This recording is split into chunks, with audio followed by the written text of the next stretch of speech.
And I got to kick your ass right now. And afterwards, I don't want no hard feelings either. Oh, really? Oh, really? Most fans think they know Harlem Nights, Eddie Murphy's flashy 1989 gangster comedy with Richard Pryor, Red Foxx, and Della Reese. But what if the real story wasn't the one on screen?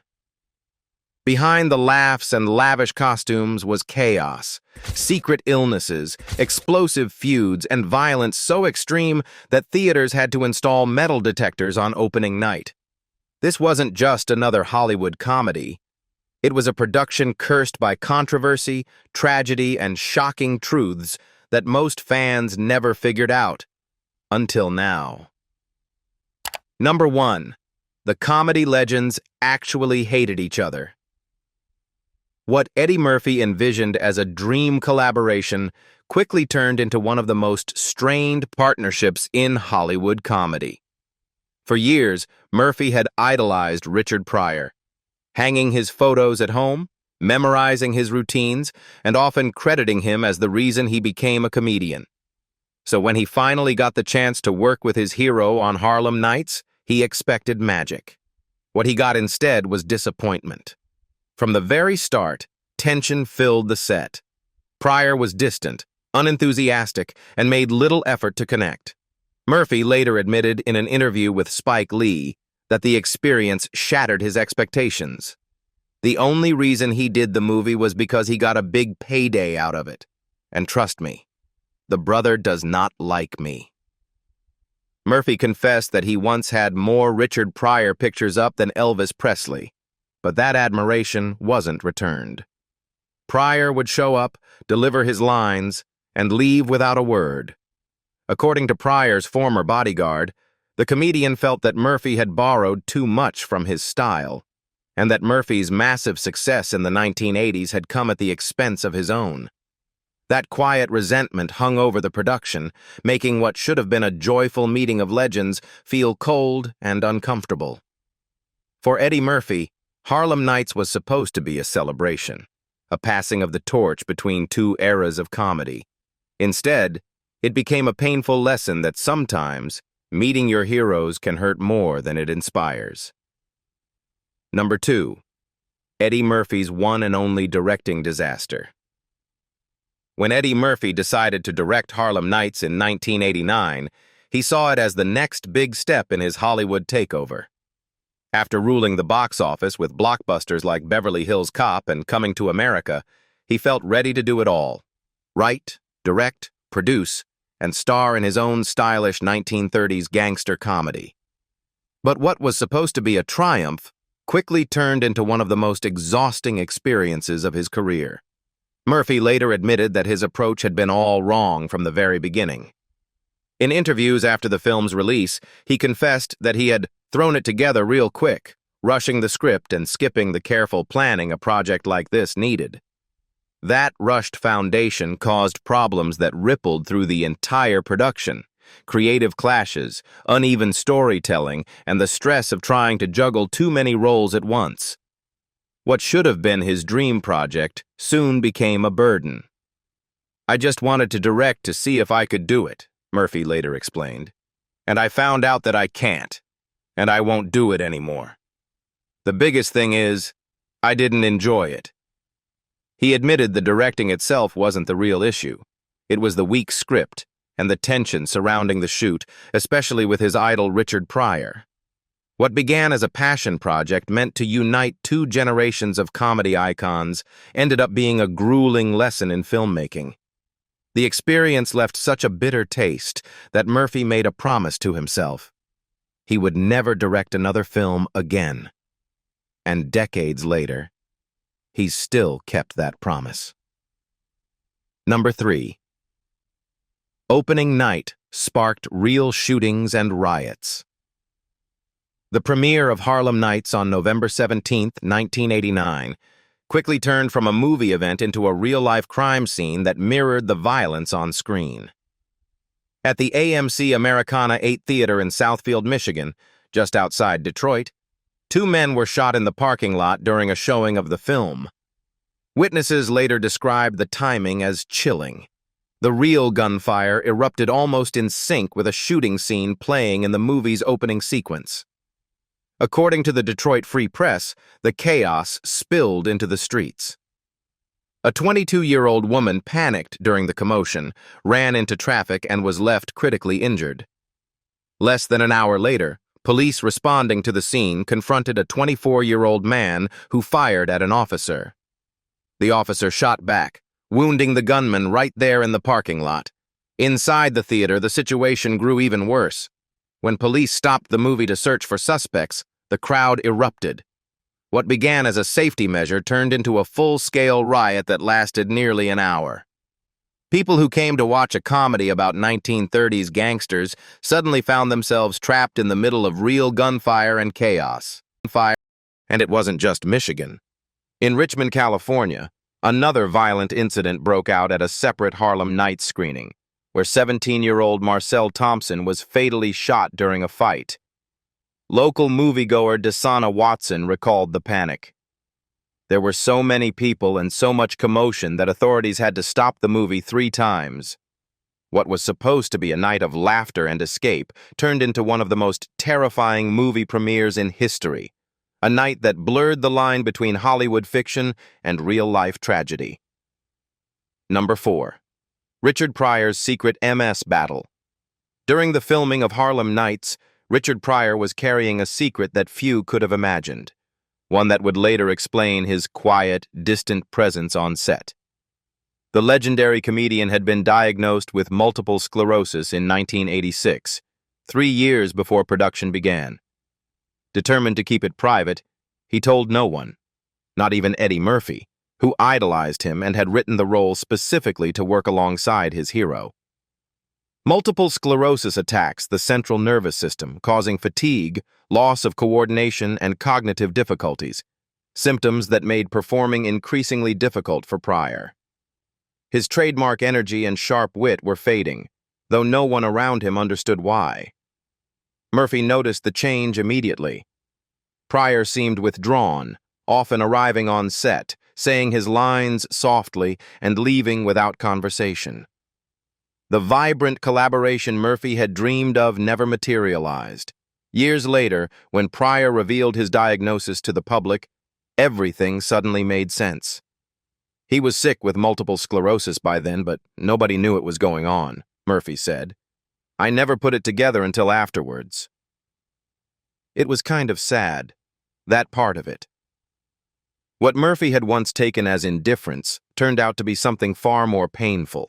Not rejection, but illness. That realization transformed his disappointment into lasting compassion and sorrow for a man he had long considered his greatest inspiration. Number 5. The movie introduced metal detectors to theaters.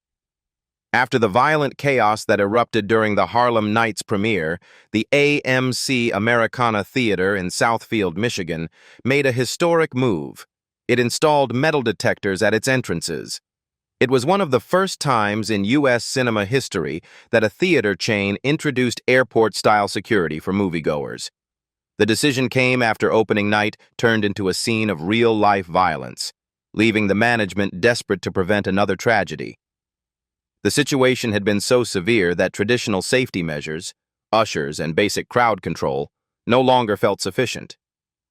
According to a Los Angeles Times report from November 22, 1989, the theater not only added metal detectors, but also removed Harlem Nights from its marquee to avoid attracting more attention or controversy.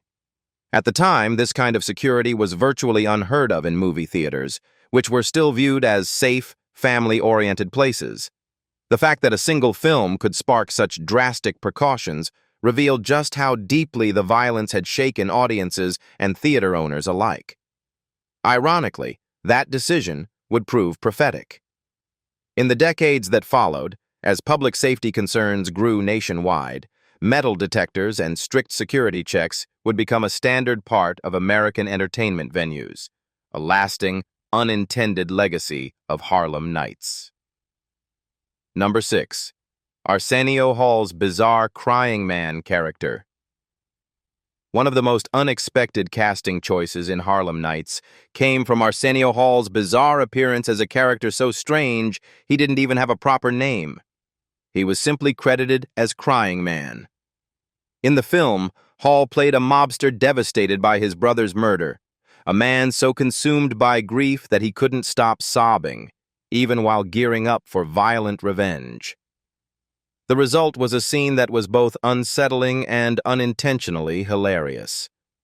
After discovering his brother Tommy's body, riddled with bullets and his throat cut, the Crying Man breaks down in tears while loading a machine gun. Through heavy sobs, he shouts lines like, "He messed with the wrong person's brother," and "The only way you're going home is shot." The mix of raw emotion and cold-blooded vengeance created a surreal moment that left audiences unsure whether to laugh or cringe. At the time, Arsenio Hall was best known for The Arsenio Hall Show and his comedic turns in Coming to America, where he'd played multiple over-the-top characters alongside Eddie Murphy. That's why this role was such a surprise. Instead of giving his longtime friend another comedic showcase, Murphy cast him as a weeping, gun-wielding gangster, a creative gamble that defied expectations. The result was one of the strangest and most unforgettable scenes in Harlem Nights, a mix of tragedy, absurdity, and dark comedy that fans still debate to this day. Number 7. A mayor tried to shut down theaters. Boston Mayor Raymond Flynn was so disturbed by the outbreaks of violence linked to Harlem Nights that he nearly took the extraordinary step of shutting down theaters across the city. Flynn had seen the chaos for himself. Standing outside several Boston theaters, he watched as groups of moviegoers poured into the streets after the film and almost immediately began fighting. What was meant to be a night of comedy turned into brawls so intense that police had to step in to restore order. These weren't secondhand reports or media exaggerations. They were first-hand accounts from the city's top official. Flynn became convinced that the movie itself was fueling the aggression. He publicly accused Harlem Nights of glorifying violence and claimed its depiction of gangsters was encouraging audiences to mimic what they saw on screen. At one point, Flynn even threatened to close every theater showing the film, a drastic and unprecedented move that would have sparked legal and financial backlash. But after reconsidering, he opted for a more measured response. Rather than shutting theaters down, he ordered a massive increase in police presence at every venue screening the film. Officers were stationed inside and outside to prevent fights or riots before they could erupt. Number 8. Redd Foxx's final film before his death. Harlem Nights carries a bittersweet legacy. It was the final film appearance of comedy legend Redd Foxx before his death on October 11, 1991. In the movie, Foxx played Benny Snake Eyes Wilson, a nearly blind craps dealer whose sharp one-liners and perfect timing reminded audiences why he was one of the greatest comedians of his era. Best known for Sanford and Son, Foxx brought his signature humor and effortless charisma to the role, even in his late 60s. But behind the laughter, his personal life was far less glamorous. By the time of his death, Foxx was drowning in debt, owing the IRS more than $3.6 million in back taxes. The agency had seized nearly everything he owned, including his jewelry and even the cash in his pockets. When he suffered a fatal heart attack while rehearsing for his new sitcom, The Royal Family, his widow was left unable to pay for his funeral. That's when Eddie Murphy stepped in. Heartbroken over the loss of his friend and mentor, Murphy covered all the funeral expenses himself, giving Foxx the dignified farewell he deserved. Murphy's gesture ensured that Redd Foxx's final chapter ended not in hardship, but in honor. A fitting tribute to a man whose humor paved the way for every comedian who followed. Number 9. The original actress filed a $75 million lawsuit.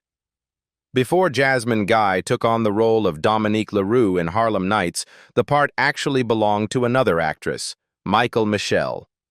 She had signed a contract worth $27,500, But just 2 days into production, she was abruptly fired, leading to one of Hollywood's most notorious sexual harassment lawsuits of the late 1980s. In an interview with People magazine, Michelle recalled that problems began almost immediately after she arrived at the Paramount lot for rehearsals. She claimed that Eddie Murphy made inappropriate comments about her demeanor, allegedly saying, "You deserve an award for not even looking at me, Michael." Good. Real good. At first, Michelle tried to laugh it off. She admired Murphy and didn't want to come across as difficult. But according to her account, things quickly escalated. During a rehearsal on April 7th, she said Murphy asked her out, and when she refused, he allegedly attempted to touch her. After rejecting his advances, Michelle claimed that Murphy stormed off, and soon after, she learned through others that she had been fired, something Paramount later confirmed.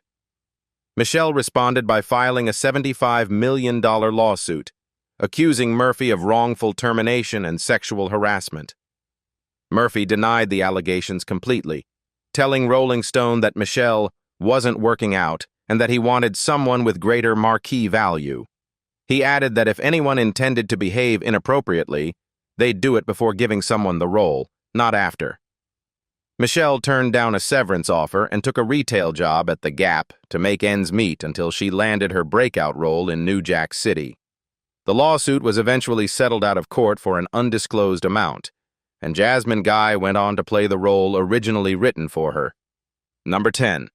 Della Reese's shocking career transformation. Few actresses have ever pulled off a career transformation as dramatic as Della Reese's. In Harlem Nights, she played Vera Walker, a sharp-tongued, streetwise brothel madam who could curse, fight, and trade insults with the best of them. Just 5 years later, she would become Tess, the soft-spoken angel who guided lost souls untouched by an angel. In Harlem Nights, Reese's Vera was anything but heavenly. She ran the prostitution business at Club Sugar Ray, got into explosive arguments, and hurled brilliantly vulgar one-liners that had audiences laughing out loud. Her back and forth with Eddie Murphy's character became one of the film's most memorable comedic moments.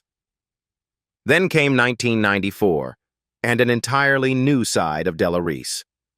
As Tess, she radiated warmth, wisdom, and compassion, helping people find faith and redemption. The contrast was so stark that many fans were stunned to discover that the kind-hearted angel they loved had once played a brash, gun-toting madam. Ironically, Reese almost didn't get the Harlem Nights role at all. Eddie Murphy hadn't originally considered her, but her audition completely changed his mind. He was struck by her power, timing, and natural toughness, and she more than delivered. Number 11. Historic road markings and a major anachronism. Despite Eddie Murphy's attention to period detail, Harlem Nights includes a historical mistake that sharp-eyed viewers have never been able to unsee. In one of the film's chase scenes, Quick races down a highway with gunmen in pursuit, and right there on the road are bright double yellow lines dividing the lanes. It's a striking visual, and a major anachronism. Those markings didn't exist in 1938, the year the movie takes place. The error stands out clearly in several shots, the vivid yellow lines contrasting sharply against the dark asphalt. For anyone familiar with road history, it's an instant giveaway that something's off. In reality, American highways in 1938 used white center lines, single, either solid or broken, not double. The now familiar double yellow line wasn't introduced until 1971, making its appearance in Harlem Nights more than 30 years too early. It's an ironic slip for a film that got so many other period details right, from the vintage cars to the sharp suits and jazz club atmosphere. But even the most carefully crafted period movies can trip over small modern details. Most likely, the filmmakers were focused on the action and energy of the chase, not the pavement markings beneath the tires. Still, for eagle-eyed fans, that out-of-place road paint has become one of the funniest and most memorable goofs in Harlem Nights. Number 12. The script was plagiarized, according to lawsuits. In February 1990, Eddie Murphy found himself facing yet another plagiarism lawsuit, this time over Harlem Nights. A Long Island writer named Michael Green filed a $35 million claim, accusing Murphy of basing the film on his stolen screenplay. The timing couldn't have been worse. The suit came just a month after Murphy had lost a high-profile case over Coming to America, which had already sparked rumors that he might be borrowing, or outright lifting, ideas from other writers. Green, a 35-year-old aspiring screenwriter from Hempstead, said he'd been writing scripts for more than a decade without ever selling one. According to his account, his agent at the William Morris Agency asked him in 1988 to write a screenplay specifically for Murphy and Richard Pryor. He delivered a script titled A Halloween to Remember, only for the agency to reject it and never return his copies. Months later, Green began hearing whispers that Harlem Nights bore a suspicious resemblance to his story. Convinced his work had been stolen, he filed a lawsuit in federal court in Uniondale. Green insisted it wasn't a stunt or a money grab. He said he simply wanted justice for what he believed was blatant theft. For Murphy, the allegations struck a nerve. Coming so soon after the Art Buchwald case, where a judge ruled that Coming to America had indeed been inspired by Buchwald's treatment King for a Day, the lawsuit only deepened doubts about Murphy's originality and creative integrity. Paramount Pictures attorney Les Fagan dismissed the claim outright, saying the studio had reviewed both scripts and found no similarity and no basis for the lawsuit. Still, the accusation added another shadow over Murphy's growing list of controversies, and left fans wondering how much of his work truly came from his own pen. Number 13. It created the royal family TV show. The on-screen chemistry between Red Foxx and Della Reese in Harlem Nights was so natural and entertaining that Eddie Murphy decided it deserved a show of its own. Murphy was captivated by the pair's quick wit, sharp banter, and easy camaraderie. Their real-life humor often outshone the scripted jokes in the film. Wanting to capture that magic beyond the movie, he created the sitcom The Royal Family in 1991 as a showcase for the two comedy legends. Premiering on CBS in September 1991, the series starred Foxx and Reese as a married couple whose playful back-and-forth mirrored their dynamic from Harlem Nights. Murphy served as executive producer, determined to let their chemistry shine in front of a television audience each week. For Red Foxx, it marked a much-anticipated return to TV after his iconic run on Sanford and Son. For Della Reese, it was a fresh opportunity to display her comedic range after years devoted to music and drama. Tragically, The Royal Family became Fox's final project. On October 11, 1991, just weeks after the show's debut, he suffered a fatal heart attack during rehearsal. At first, cast members thought he was joking, as Foxx was known for his playful antics, but the tragedy quickly became clear. Although the series tried to continue without him, it never recovered from the loss of its heart and humor. CBS canceled The Royal Family in 1992, closing the curtain on what had begun as a joyful reunion of two of comedy's greatest talents. Number 14. Critics chose it as one of the worst films of 1989. When Harlem Nights premiered, critics didn't just dislike it, they tore it apart. The backlash was so intense that America's most influential reviewers, Gene Siskel and Roger Ebert, named it one of the worst films of 1989. Their verdict hit hard. Millions of moviegoers trusted Siskel and Ebert's word, and their rare agreement made the criticism even more devastating. Siskel called the film racist, sexist, and badly directed, accusing Eddie Murphy of failing both as a filmmaker and as a storyteller. Ebert agreed, saying Murphy seemed to have made the movie simply to call himself a director, implying that ego had taken the place of artistry. The double blow from two of Hollywood's most respected critics was brutal and nearly impossible to recover from. Their united dismissal turned Harlem Nights into one of the year's most infamous flops. Over time, the film's reputation remained tarnished. With a Rotten Tomatoes score hovering around 27%, reviewers described it as a wasted all-star lineup trapped in a paper-thin plot and clunky dialogue. For Eddie Murphy, the criticism was a wake-up call. Accustomed to blockbuster success and glowing reviews, he was stunned by the reaction. The experience humbled him and solidified his decision never to step behind the camera again. Number 15. The off-camera comedy was better. Eddie Murphy later admitted that the funniest moments of Harlem Nights never made it to the screen. The real comedy, he said, happened off-camera. According to Murphy, the spontaneous humor shared among the cast, Richard Pryor, Red Foxx, Robin Harris, and Della Reese, was far more entertaining than anything captured in the final cut. Between takes, the set came alive with laughter, fueled by the quick wit and larger-than-life personalities of comedy's greatest legends. Red Foxx, in particular, was the heart of it all. Murphy described him as a really funny dude who could have the entire cast and crew in tears from laughter during breaks. Pryor and Foxx would often sit off stage cracking jokes, riffing on each other, and laughing so hard they could barely keep it together when the cameras rolled again. The irony, Murphy admitted, was painful. The natural chemistry and comedic brilliance that flowed so effortlessly behind the scenes never translated fully on screen. The film's rigid script left little room for improvisation, stifling the kind of magic these performers created instinctively.